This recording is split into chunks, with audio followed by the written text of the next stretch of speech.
The Queen shows Meghan the royal ropes as they arrive in Cheshire on their first joint public engagement after an overnight trip on the royal train. The Duchess of Sussex has arrived in Cheshire with the Queen for a masterclass in how to conduct royal engagements, just a month after her wedding. The former actress enjoyed an inaugural overnight trip on the royal train with the Queen, ahead of her first day of engagements with the monarch, and arrived at Runcorn station this morning after travelling up from London with the head of state on the distinctive burgundy-liveried locomotive. It was around 10 months after her own nuptials before the Duchess of Cambridge undertook a similar day of events, and will no doubt be viewed as a sign of royal confidence in the former actress. The Queen has been on the throne for 66 years and has conducted tens of thousands of public engagements, shaking hundreds of thousands of hands along the way. Former actress Meghan couldn't resist sporting another creation by her wedding designer Givenchy, and looked elegant in the cream-fitted dress with a cape feature at the shoulders, nipped in at the waist with a black belt, carrying a simple black bag by the same designer.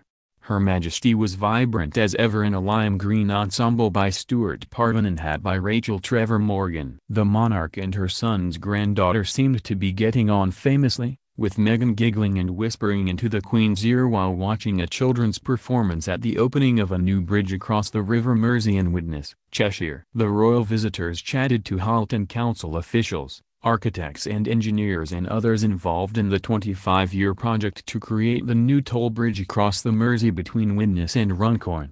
"It's a magnificent bridge," Meghan told them before joining the Queen on a stage to watch a dance performance by local schoolchildren celebrating 1,000 years of crossings across the river. The royal visitors lapped it up, smiling and chatting to each other and to dignitaries as they watched children dance to a 7-minute medley of music that included Edgar's March Pomp and Circumstance and the Beatles' Can't Buy Me Love. The Duchess was absolutely interested in the dance performance and in the history of the various bridges that have crossed the river, said David Parr, Halton Council's chief executive. Before they left, the Queen and Meghan accepted posies from two schoolgirls, Savannah Cafferty, 11, and Alarni Wayne, who was celebrating her 8th birthday. "They both wished me happy birthday," said an excited Alarni. Savannah, smiling afterwards, said, "I never thought I'd get the chance to meet the Duchess." The Queen and Meghan both praised the children's dance performance, in the grounds of a science museum half a mile from the bridge, when they spoke to Andrew Curfey, whose theatre company had brought 80 children aged 5 to 18 from 9 local schools together to create their show, entitled Bringing Communities Together. "It's been a massive treat, a massive buzz for us all," Mr. Curfey, 32, said. They both wanted to talk. The Queen said she really enjoyed it, but the best hit was just before they left with Meghan. "She turned back and said to me, 'The children did great by the way.'" Curfey said of Meghan, "She was really calm considering it was her first official engagement with the boss. She is with the boss, so no pressure." As the pair disembarked from the royal train this morning, they were greeted by the Lord Lieutenant of Cheshire, David Briggs, who told the Duchess, "I understand it is your first trip to the north of England." Next stop for the royals was a visit to the Storyhouse Centre in Chester, which features a library and performing arts spaces. At 12 p.m. they paused outside to observe a minute's silence in remembrance of the 71 people who were killed in the Grenfell Tower tragedy 1 year ago today. Earlier in the day, Phil Redmond, the creator of television dramas such as Brookside, Grange Hill, and Hollyoaks, was introduced to the Duchess with his wife Alexis, the High Sheriff of Cheshire. "I wondered if she wanted a part in Hollyoaks," he said. "She will have to go through the audition process like everyone else." He was joking and admitted their conversation has been more about how nice it was to see the Duchess with the Queen in Widnes at a ceremony marking the opening of the new £1.86 billion Mersey Getaway Bridge over the Mersey. "I didn't ask her, but there is a lunch to come," he said. It's a big day for Cheshire. The Queen and Meghan arrived in Runcorn by train this morning, and as they disembarked they were greeted by the Lord Lieutenant of Cheshire, David Briggs, who told the Duchess, "I understand it is your first trip to the north of England." She replied, "That's correct. I'm very happy to be here." The Queen's outfit also appeared to be a subtle tribute to the victims after green became a symbol of remembrance for those affected by the fire. Inside, the pair met with a Syrian settlement group learning craftworks and watch a performance by fallen angels. a dance theater company for people recovering from addiction, before moving to watch a medley of songs from the theater's latest production, A Little Night Music. Before they left, they were treated to a performance by local schoolchildren alongside actors from Swallow and Amazons, and the monarch unveiled her second plaque of the day to mark the Story House's official opening.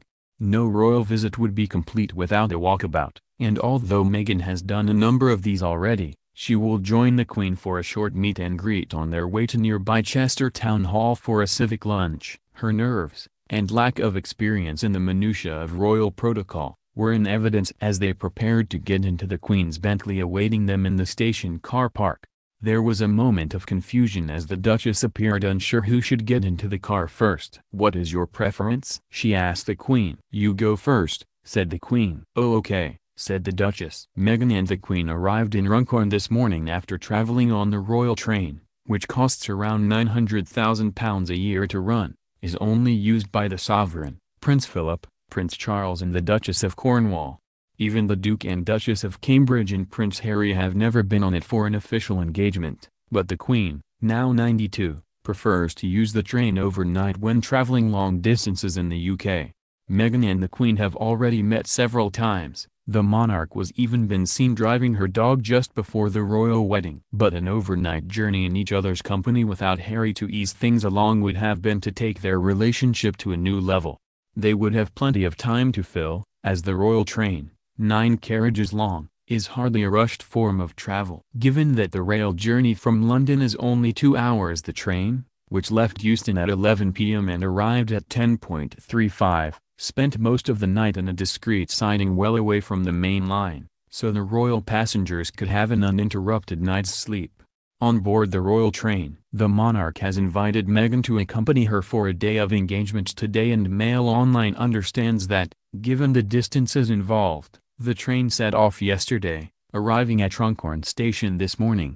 While the Queen always tends to make long-distance journeys on her train overnight, it will be quite the eye-opener for her new granddaughter-in-law. The locomotive consists of 9 carriages in total, however, these are often reduced to 7 depending on the number of people traveling, and Her Majesty is said to describe it as one of the few places where she can relax in total privacy. At over 150 years old, it is the only private, non-commercial train service catering to one family still in operation in the UK, and these photos offer a rare glimpse into Britain's most exclusive railway service. Much of the 9-carriage train currently in service dates back to 1977, when it was extensively used during the Silver Jubilee tours, and while a novel experience, it is terribly dated and not entirely luxurious. In fact, photographs of inside the train show how it is now a lot more functional, in contrast to the plush interiors that it used to boast in its glamour.